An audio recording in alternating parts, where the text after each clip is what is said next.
Not even they can stop me now. Would I be flying overhead? Tolosa Gipuzkoako hiriburutik, Donostiatik 21 minututara dago.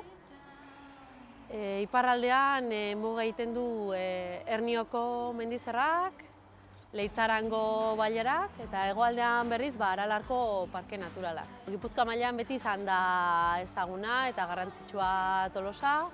Oraindik adibidez Gipuzkoako artxiboa ere Tolosan dago. Eta, sona handiko festak eta bestelako gauzengatik oraindik ere bai, badu sona. Hori ibaiak zeharkatzen du Tolosaldea eskualdea. Ikusten da bezala hemen egiten da arraunketa probak, pedaloak ere badaude ibaian, eta gaur egun guztiz garbia dago ibaia.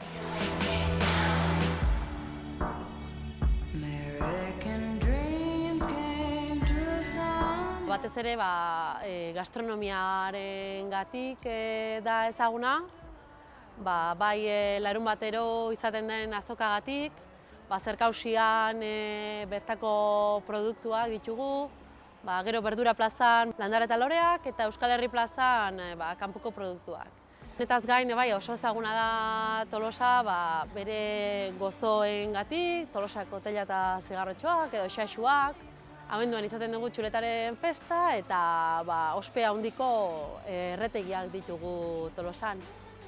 Eta nola ez dugu ahaztuko bertako izena duen produktu izarra, dela Tolosako babarruna. Azaroan izaten dugu babarrunaren astea. Eta aurtengoan pixkat berandu eguraldia dela eta pixkat berandu landatu da eta jasotzea ere pixkat beranduago izango delakoan, baina horiek dira ezaguneak dian produktuak.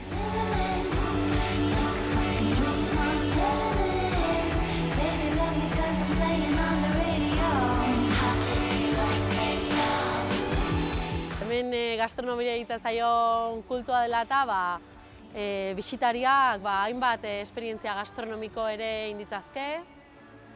Sukaltalka tailerrean sukalderi batekin erosketa egin eta gero sukaldatuta jateko aukera prestatu dugu bisitarientzat. Gorrotxategi museoan Rafa Gorrotxategi berarekin telak prestatzeko tailerrak. Edo Tolosako babarruna ezagutu nahi duena, baita ere, ematen zaio aukera babarruna jaso eta elkarte gastronomiko batean otordu bat egitekoa eta beste. Etorri dadila Tolosara. Larunbatetan izugarrizko giroa izaten da azoka dela, baina eskaintza baditugu baita ere edozen egunetan Tolosa erakargarri egiteko.